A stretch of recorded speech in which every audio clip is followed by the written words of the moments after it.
It's great to see everybody. Glad to be here to talk about our favorite thing in the employment credential, and excited to get to talk to you guys today a little bit about some of the things that our district does really well, which is creating school-based enterprises and how our team works together from not just our high school team, but all of our students from our elementary schools all the way up to exiting high school and earning that credential, and how we take those transition skills and we take them across all the levels of our learners so that we can build that ability and that capacity for doing in our kids, especially for our students that we know are probably going to need to pursue that employment credential when they get to that high school level. So super excited to get to share with you today about some of the stuff that our team does.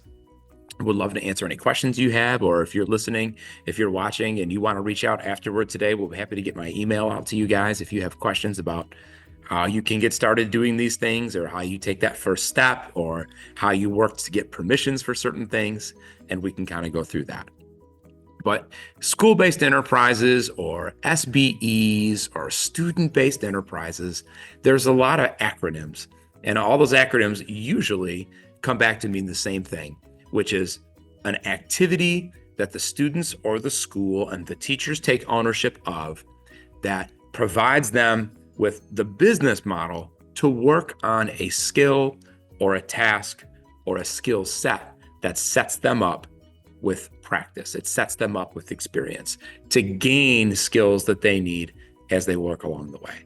So there's a lot of different things that they're called, and there's a lot of different ways to do it. There are almost unlimited ideas on the types of student-based enterprises, school-based enterprises that are out there.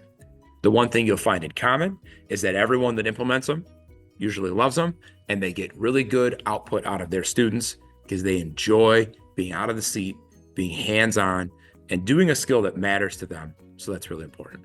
At their best, school-based enterprises are a collaboration between the teachers, the students, the school community as a whole, or even the surrounding community, or the whole district, depending on the target of your school and what you want to do and what you want to work on. So because they come in many different formats, each teacher, each school, each district has an opportunity to put something into play that can be their own, that can reflect the skills that students need or reflect the services that they want to provide. And the business model part of a student-based enterprise is that ability to help us to generate that repetition. Many school-based enterprises offer services or sell products. And the point of that is you sometimes, if your funding is tight, if you don't have that, then your activity, which creates that meaningful end product, can be sold or provided, and then creates funding to create a cycle of materials and items and opportunities that you can use with your students to work on their skill set, and you can fund yourself, which is a huge benefit to being able to get repetitions of tasks. So of those many different varieties of those school-based enterprises, there's a lot of some that are really common, and then there's some that are really super unique. A lot of times you're working at providing a product for one of three areas, typically food service, retail product, or providing a service for someone or for something are the best ways to get started when you look at that. A lot of times coffee carts and bake sales, packaged snacks and things like that. That's pretty common, great way, a pretty common and great way to get started with that. Very popular to see a lot of mug presses, t-shirt designs, arts and crafts, rotating projects for things. Schools operate thrift stores. I've even seen a school that runs a credit union inside, teach financial literacy run by students. And there's a lot of services which really go well with packaging what the school does. It could be mail delivery. It could be working with the school recycling. Maybe around the holidays, you offer some gift wrapping. Maybe you deliver some Valentine's cards. There are many, many, many different ways that we can take the everyday and turn it into something impactful in school. But they're just activities if there isn't a meaningful link to learning. They're just reasons to get out of your seat and have fun. But if we don't use them as the opportunity to address a transition skill or an independence skill or an employment skill, then we're not being faithful to the needs of the kids. And so when you think about what skills, there are three domains that we look at for skills: independence, functional living, and education, employment, and training. So we want our enterprises to focus on developing these skills as a general set. We want to see those soft skills. So greeting people, interacting with peers, interacting with teachers, starting and maintaining relationships with people, following directions and being responsible, right? Knowing how to read a work schedule or adding up how many hours they worked any given week at an activity. And that helps them both with an employment skill, but then it keeps them involved with tracking all of their hours that they're earning toward the employment credential, which is 2. Functional living is something everyone needs, whether you're a student that's pursuing the employment credential or not. Students of all levels need help with functional living, and you get that through opportunity. That can be cooking, it can be basic kitchen safety, it could be cleaning things properly, reading recipes, problem solving, looking at budgeting and determining, how much you make per hour or how much you make per week. Those are all vital skills that set everyone up to be independent. And then the education and employment training piece is probably where the students in our district get the most output out of what they do. They're working on learning how to fill out forms or send forms to other people or read completed things. They're learning how to fill out applications, but they're also learning how to read applications from other things that they do.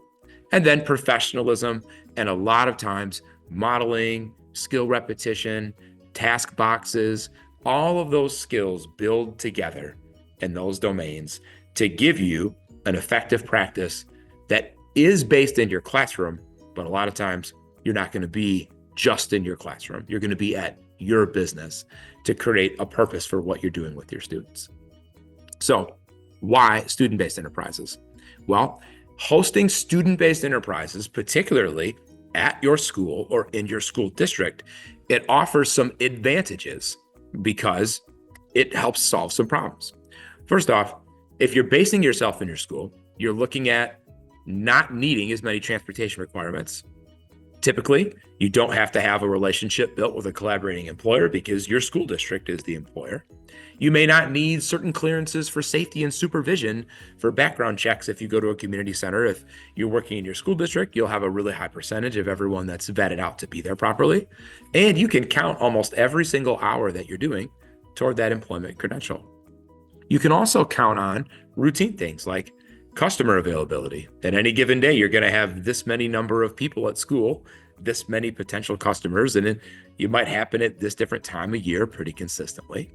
And it allows students to become a bigger part of the school or the district as a whole by engaging with other people in other areas of the building that they might not if they weren't operating this business. And for us, what we like to think is transition service. We know that here in South Carolina, those services, they're going to start at the age of 13. We start thinking about that in their IEP when they're 13. We start thinking about those goals and all of those things. But once we get to school, we think, we don't have to wait. So one of the things that we like to do is start even with our elementary students on those functional skills. What can we do to build a culture on what we can do?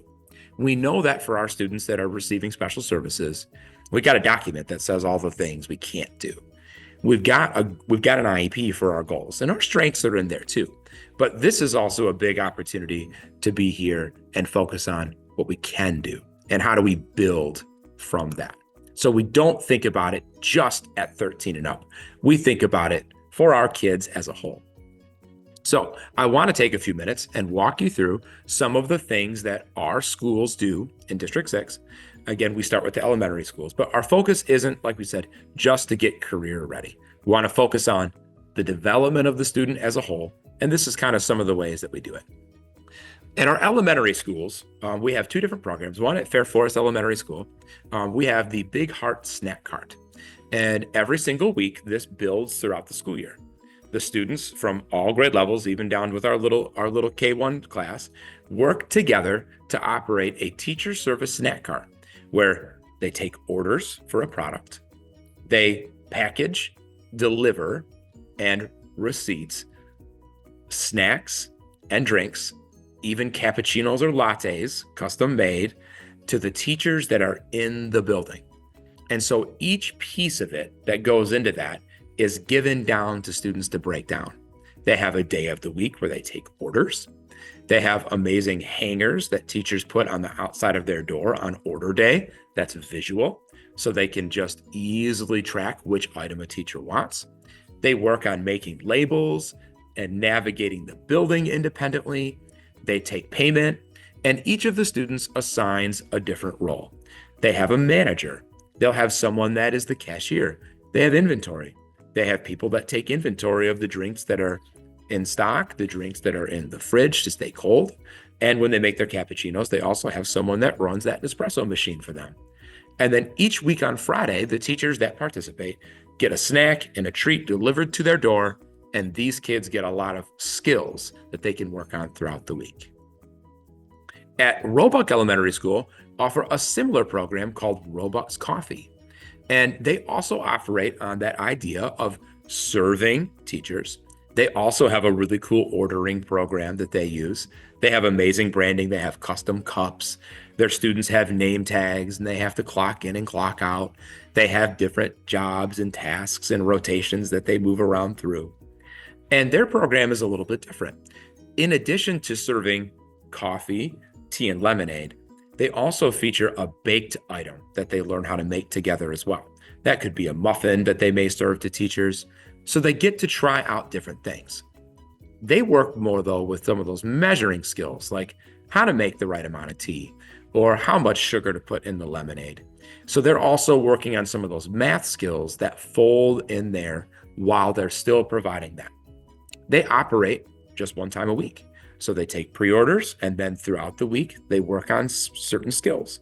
And then Friday is their business day, where they go throughout the school and fulfill their orders, collect their money, and the students get paid for working at their job, and they can earn privileges and things like that in their classroom.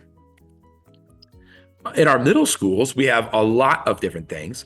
One of the ways that we work together inside of the school is by partnering up with our STEM program and our middle school science part. So when they do science experiments, our students will work together to perform what they call Famazon. And Famazon is where all of the materials that would be needed or ordered to do a science experiment for the entire 7th grade or the entire 8th grade would be all ordered far out in advance.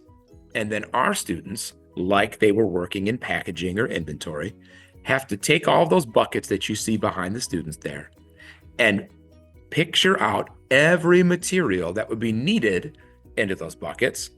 And then they need to go throughout the building and deliver them.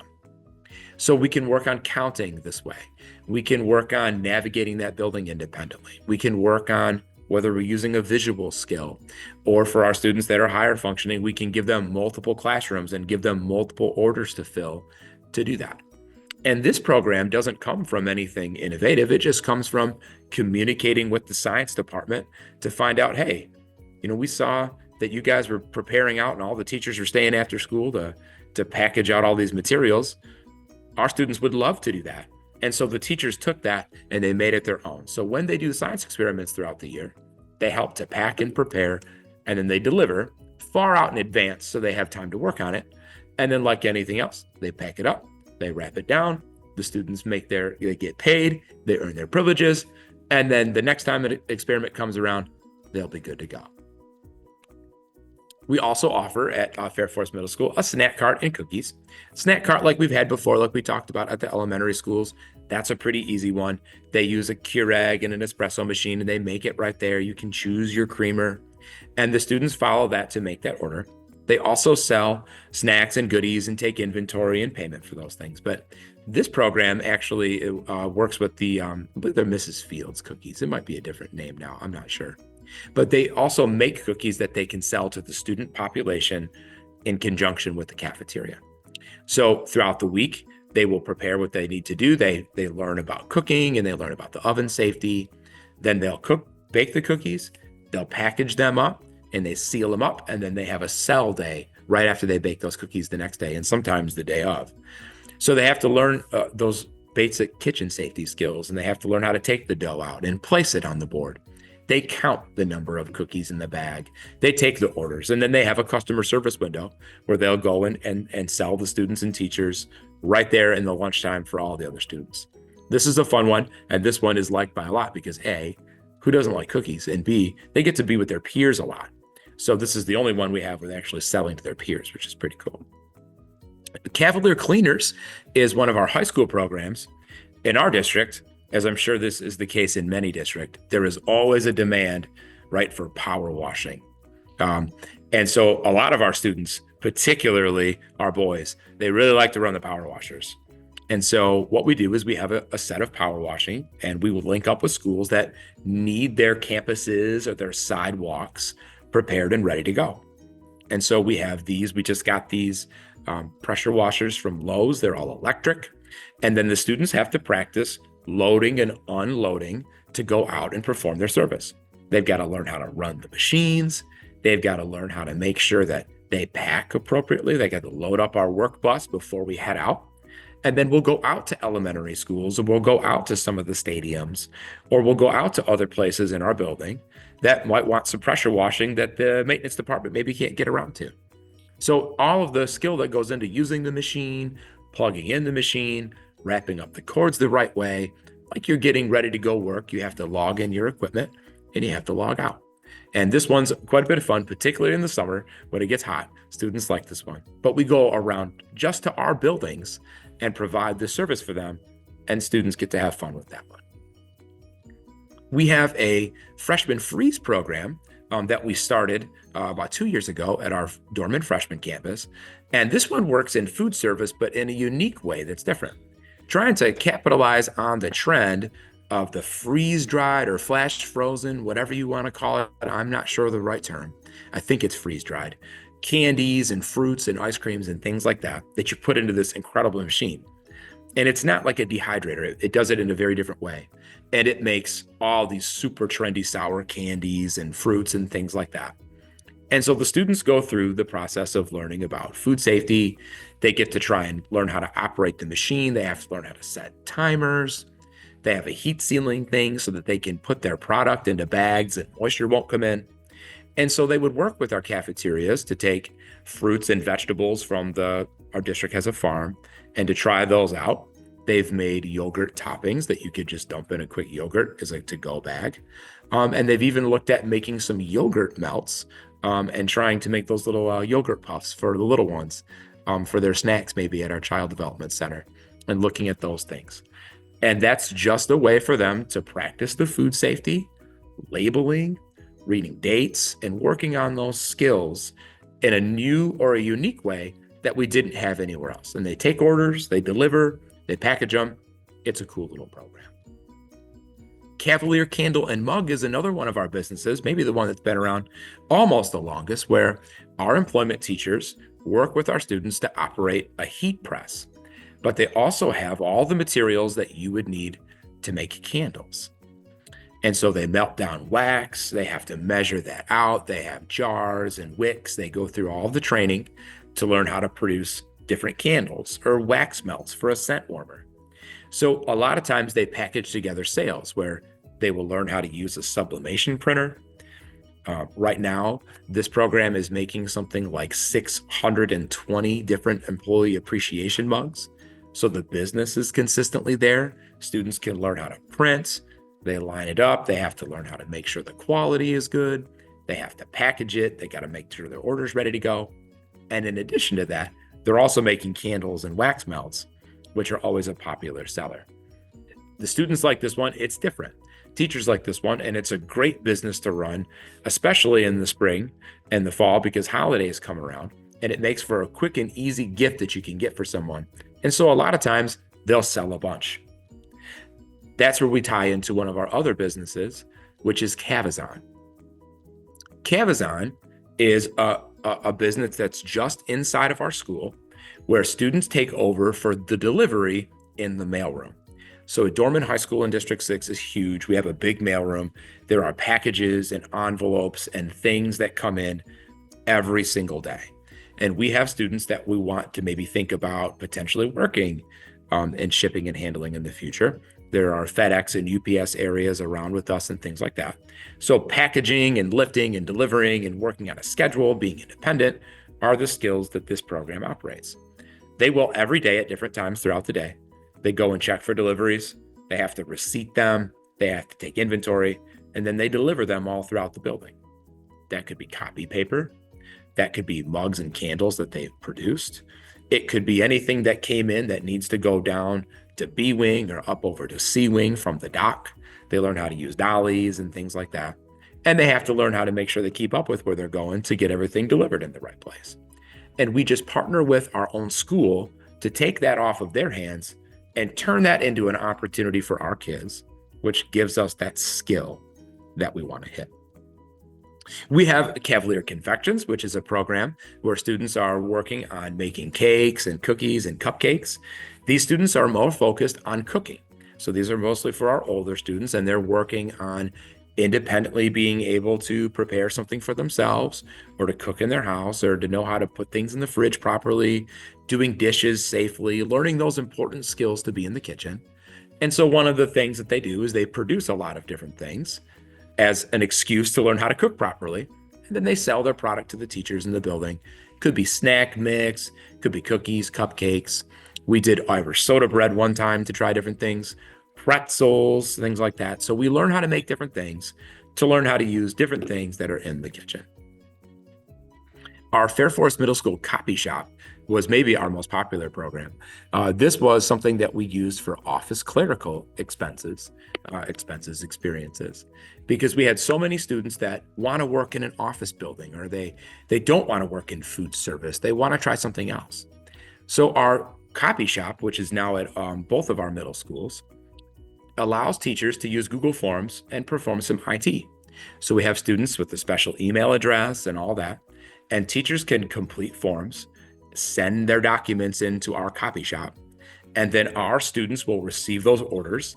They can run those copies, they staple, they collate, they laminate, they prepare all of those things for delivery, and then they can ship them back out to the teachers that are in their buildings or not in their buildings, so that they can have, say, 150 copies of this test or this packet that I need to send out. I need 200 of those. They can send that file. And that provides our kids with a different kind of opportunity. Maybe they need to make an image a little bit bigger.